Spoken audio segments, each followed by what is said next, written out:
गौर से देखिए भारत के इस मैप को। ये अब भारत के राज्यों का नक्शा है। भाजपा की सरकार कहां पर है और नॉन बीजेपी सरकारें कहां पर है। भारतीय जनता पार्टी हमेशा अक्सर अपने अहंकार में कहती थी कि हम इस देश को कांग्रेस मुक्त भारत बनाएंगे। अब कांग्रेस कह रही है कि भाजपा मुक्त दक्षिण भारत हमने बना दिया है।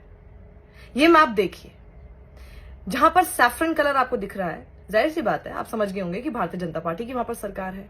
गौर से देखिएगा इसमें दो राज्यों को, मध्य प्रदेश और महाराष्ट्र। अगर हम ये कहें कि ये जबरदस्ती से छीना हुआ राज्य है तो ये गलत नहीं होगा। महाराष्ट्र में किस तरह से सरकार बनाई है शिवसेना के एकनाथ शिंदे और भारतीय जनता पार्टी ने मिलकर, उससे आप सभी लोग भली भांति वाकिफ हैं। और उसी तरह से मध्य प्रदेश में भी कोविड का लॉकडाउन लगने से ठीक पहले ज्योतिरादित्य सिंधिया को पोंछ करके किस तरह से सरकार कांग्रेस की गिराई गई थी, उससे भी आप सब लोग भली भांति वाकिफ हैं।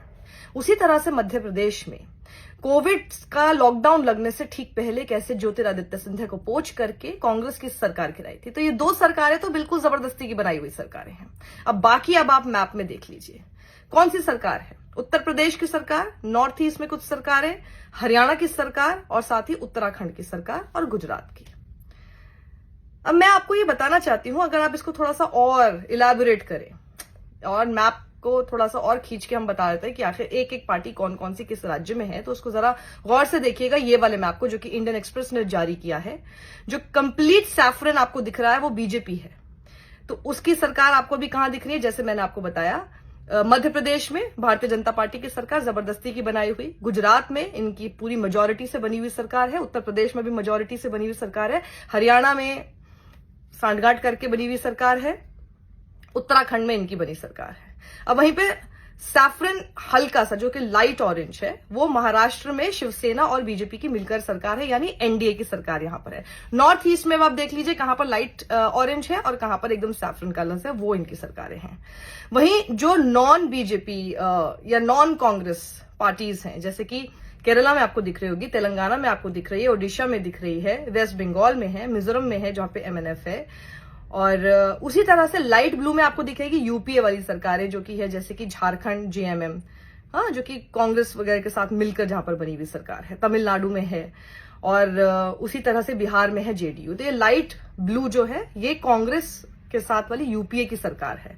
और पूरी कांग्रेस की सरकारें अब 4 राज्यों में आ चुकी है, हिमाचल प्रदेश में, राजस्थान में, छत्तीसगढ़ में और साथ ही कर्नाटका में। तो 4 पूरी फुल फ्लेजेड स्टेट्स हैं जहां पर इस वक्त कांग्रेस की सरकार है, जिसको भारत को कांग्रेस मुक्त बनाने के बारे में सोचे थे। और पूरा सुपड़ा साफ भारतीय जनता पार्टी का अब दक्षिण से हो चुका है, और कितने छोटे से पोर्शन में अब भारतीय जनता पार्टी अकेले रह गई है वो आप देख सकते हैं। इस मैप से आपको जाहिर होता है कि अब किसकी कितनी स्टैंडिंग है, किसकी पॉपुलैरिटी लूज हो रही है, किस पार्टी पर लोग अब भरोसा दिखा रहे हैं, किन के वादे ऐसे हैं जो कि लोगों को अट्रैक्ट कर रहे हैं। और एक समय आता है जब लोगों को अपने विषयों पर, अपने मुद्दों पर, अपनी मूलभूत सुविधाओं पर चाहते हैं वो कि उनके राजनेता बात करें, वो जो राजनीतिक दल है वो उस पर बात करें और उसको लेकर कुछ वो वादे करें।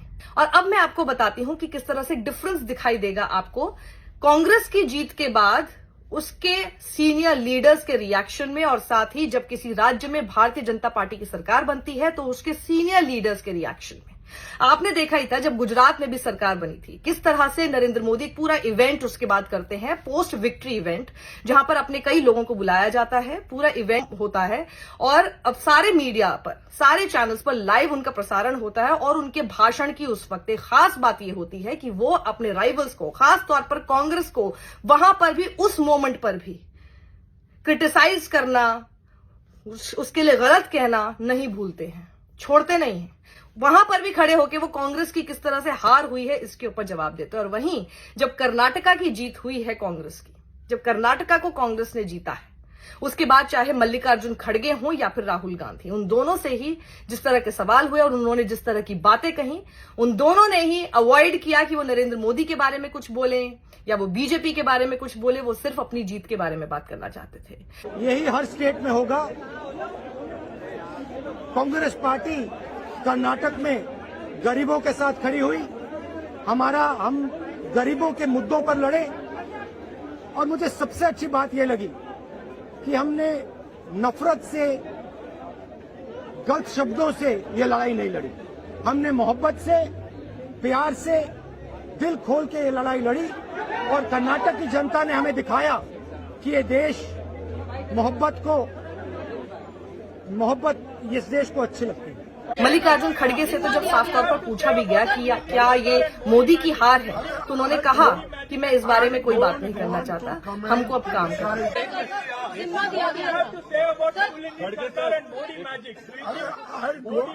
I don't want to comment, criticize. This time, I don't want to comment on anybody. We have won. Now we have to work.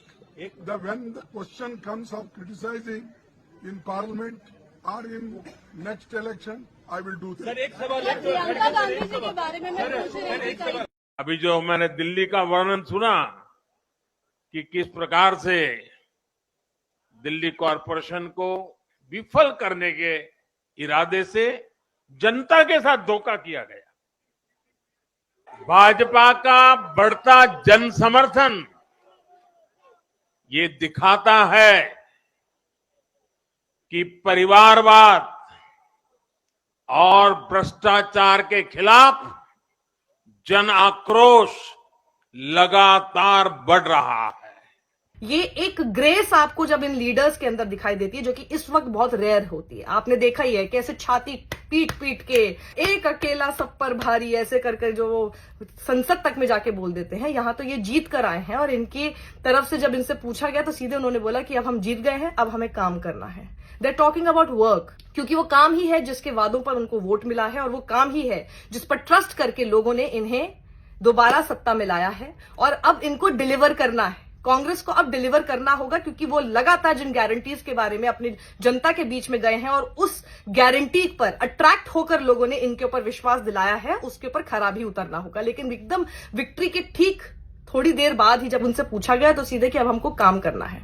Narendra Modi के ऊपर उन्होंने कोई बात नहीं कही। और आपको याद होगा 2014 में प्रधानमंत्री के पद के लिए जब नरेंद्र मोदी खड़े हुए थे, वहां से लेकर आज तक, चाहे लोकसभा के इलेक्शन होते हैं, चाहे कोई छोटे से छोटा कोई बाई इलेक्शन हो या राज्यों के इलेक्शन हो, हर इलेक्शन में अगर किसी इलेक्शन में उनकी विक्ट्री होती है, किसी राज्य में उनकी विक्ट्री होती है, हर बार वो चूकते नहीं हैं कांग्रेस के ऊपर, गांधी परिवार के ऊपर, पुराने प्रधानमंत्री, पूर्व प्रधानमंत्री, चाहे फिर डॉक्टर मनमोहन सिंह हो, जवाहरलाल नेहरू, राजीव गांधी, इंदिरा गांधी, किसी के ऊपर भी प्रहार करने से खुद को रोकते नहीं हैं।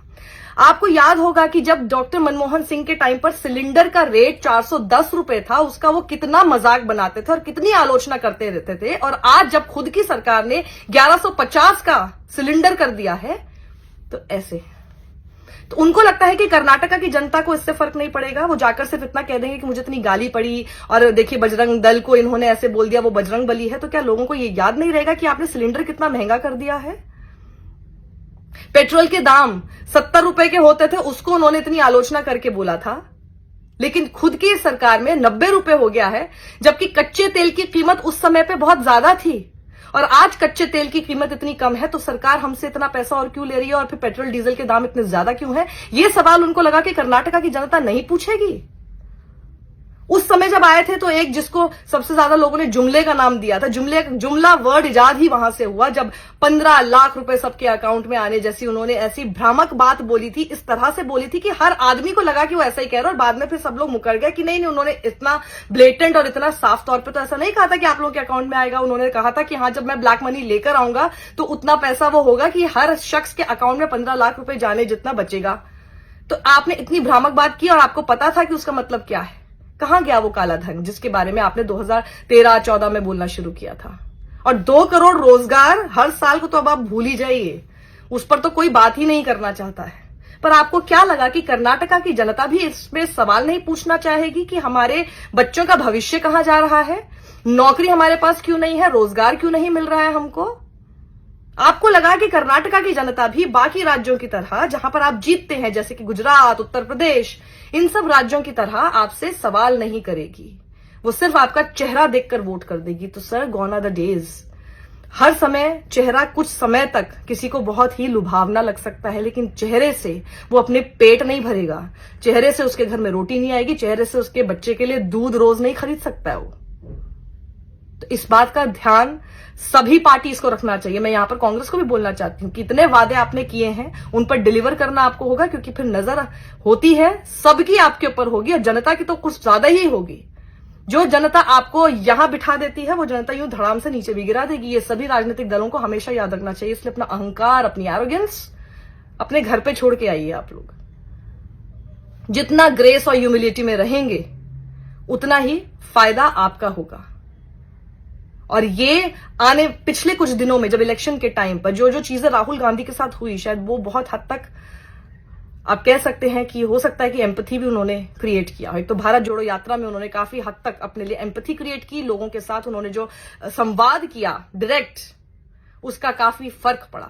उसके बाद उन्हें जिस तरह से डिस्क्वालीफाई किया गया, डिस्क्वालीफाई करने के बाद उनको उनके घर से निकाल दिया गया, तो आखिर क्यों नहीं उनके समर्थक आज कहेंगे कि तुमने तो सिर्फ घर से निकाला था, उन्होंने आज तुम्हें एक पूरे राज्य से बाहर निकाल दिया।